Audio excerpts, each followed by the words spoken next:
ಇಲ್ಲೊಂದು ಸೌಭಾಗ್ಯ ಲಕ್ಷ್ಮಿ ಫ್ಯಾಕ್ಟ್ರಿಯ ಮೂಲ ಶುರುವಾದಾಗ ಉದ್ದೇಶ ಒಳ್ಳೇದಿರ್ಬೋದಿಲ್ಲ ಅಂತಲ್ಲ. ಹೌದು, ನೂರಾರು ಜನ ನೌಕರಿ ಆಗ್ತದೆ, ಬಡತನಕ್ಕೆ ಒಂದು ಪರಿಹಾರ ಆಗ್ತದೆ. ನಾವೆಲ್ಲ ವಾದ ಮಾಡ್ಬೋದು, ವಾದ ಭಾಳ ಸುಂದರ ಇರ್ತದೆ. ವಸ್ತುಸ್ಥಿತಿ ಆ ದಿಶೆಯಲ್ಲಿ ಅವ್ರು ಎಷ್ಟು ಮಾಡಿದ್ರು ಏನು ಮಾಡಿದ್ರು ಅಂತ ವಿಚಾರ ಮಾಡಿದಾಗ ಅದೇ ನೆಲದ ಮೇಲೆ ಸಾಲ ತೊಗೊಳ್ತಾರೆ, ಅದನ್ನು ಶುರು ಮಾಡ್ತಾರೆ, ಮತ್ತು ಅದು ಬಂದ್ ಆಗ್ತದೆ, ಲಾಸ್ ಆಗ್ತದೆ, ಅದನ್ನ ಟಿಪ್ಪಣಿಗಳು ಬರ್ತಾವೆ, ಮತ್ತು ಸಾಲ ತೆಗಿತಾರೆ, ಮತ್ತು ಡಿಸಿಷನ್ ಬ್ಯಾಂಕು ಕೊಡ್ತದೆ. ಆಗಲಿ ಹೌದು ಬಿಡಪ್ಪ, ಗೌರ್ಮೆಂಟ್ ಜಾಗದ ಮಾಡಿದಾರೆ ಅಂತಂದ್ರೆ ಅಟ್ಲೀಸ್ಟ್ ಅದು ಇವತ್ತು ಯಾವ ಹಂತದಲ್ಲಿದೆ, ಏನದ, ಆ ಸಾಲ ಮರಳ್ತಾ ಇದೆನಾ ಇಲ್ವಾ ಅನ್ನೋದು ವಿಚಾರ ಮಾಡೋದು ತಪ್ಪೋ ಸರಿನೋ ಅನ್ನೋ ಸಹಿತ ಇವತ್ತು ಪ್ರಶ್ನೆ ಆಗ್ಯದ್ರಿ. ಯಾಕಂದರೆ ಇವತ್ತು ಇಡೀ ದೇಶದ ತುಂಬ ಇಂಥ ಕಾರ್ಪೊರೇಟ್ ಅನ್ನೋದು ಬಂಡವಾಳಶಾಹಿಗಳನ್ರಿ. ಮತ್ತೆ ನೋಡ್ರಿ, ಇವ್ರದಿಂತವ್ರು ನಾವು ಮಾಡ್ತೀವಿ ಅಂತ ತೊಗೊಳ್ತಾರೆ, ಭೂಮಿನೂ ಫ್ರೀಯಾಗಿ ಪಡ್ಕೊಳ್ತಾರೆ ಸ್ವಸ್ಥದಾಗ. ಇದು ಬಿಡ್ರಿ, ಇದೇನೋ 2302 ಎಕರೆ ದೊಡ್ಡ ಇದು ಹಗರಣ ತನಿಖೆ ಆಗಲೇಬೇಕಾಗಿದ್ದು. ಯಾರೇನೋ ಹೇಳ್ತಾರೆ ಉದ್ಯೋಗ ಕೊಡ್ತಾರೆ, ಮತ್ತೊಂದು ಮಾಡಿದ್ರು, ಹಂಗೆ ಹಾಗೆ ನಾವು ವಾದ ಮಾಡಿರಿ. ವಾದ ಮಾಡೋದಕ್ಕಿಂತ ಚಂದ ವಾದ.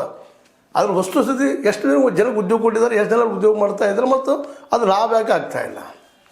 ಇವತ್ತು ಅನೇಕ ಶುಗರ್ ಫ್ಯಾಕ್ಟ್ರಿ ಪರಿಸ್ಥಿತಿ ಇದೆ. ಸಾಲ ತೊಗೊಳ್ಳೋದು, ಮತ್ತು ಸಾಲ ಮುಟ್ಸೋಕ್ಕಾಗೋದು, ಮತ್ತು ಸಾಲದ ಮೇಲೆ ಸಾಲ ತೊಗೊಳ್ಳೋದು. ಇಂಥವು 2,000 ಕೋಟಿ ಅದ ಅಂತೇಳಿ ಒಂದು ಇತ್ತೀಚೆಗೆ ವರದಿನೂ ಬಂದ ಅಪೆಕ್ಸ್ ಬ್ಯಾಂಕ್ ಮೇಲೆ. ಅಪೆಕ್ಸ್ ಬ್ಯಾಂಕನ್ನು ದುರುಪಯೋಗ ಮಾಡ್ಕೊಳ್ಳೋದು, DCC ಬ್ಯಾಂಕನ್ನು ದುರುಪಯೋಗ ಮಾಡ್ಕೊಳ್ಳೋದು, ಈ ಎಲ್ಲ ಪ್ರಭಾವಿ ರಾಜಕಾರಣಿ ಅನ್ರಿ, ಅಥವಾ ಪ್ರಭಾವಿ ಈ ದುಡ್ಡಿದ್ದಂಥವ್ರು ಅನ್ರಿ.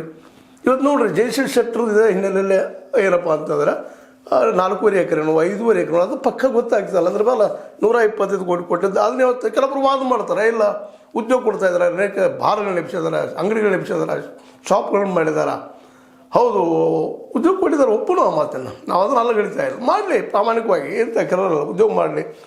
ಆದರೆ ಇವತ್ತು 100 ಕೋಟಿ ರೂಪಾಯಿಗಳನ್ನ ಒಂದು ವೇಳೆ ಅಂಥ ಆಸ್ತಿ ಇರ್ತಪ್ಪ ಅಂದ್ರೆ ಸ್ವಂತ ಆಸ್ತಿ, ಕೆಲವರು ವಾದ ಮಾಡ್ತಾರೆ, ಇಲ್ಲರಿ ಎಲ್ಲ ಆಸ್ತಿ ನೋಡಿ ಖರೀದಿ ಮಾಡೋಕೆ ಆಗೋದಿಲ್ಲ, ಹಂಗೆ ಆಗ್ತಾವೆ ಅಂತೇನೋ ಅನ್ನೋರು ವಾದ ಮಾಡ್ತಾರೆ. ಹಂಗೇನಾಗಲಿಕ್ಕೆ ಸಾಧ್ಯ ಇಲ್ಲ.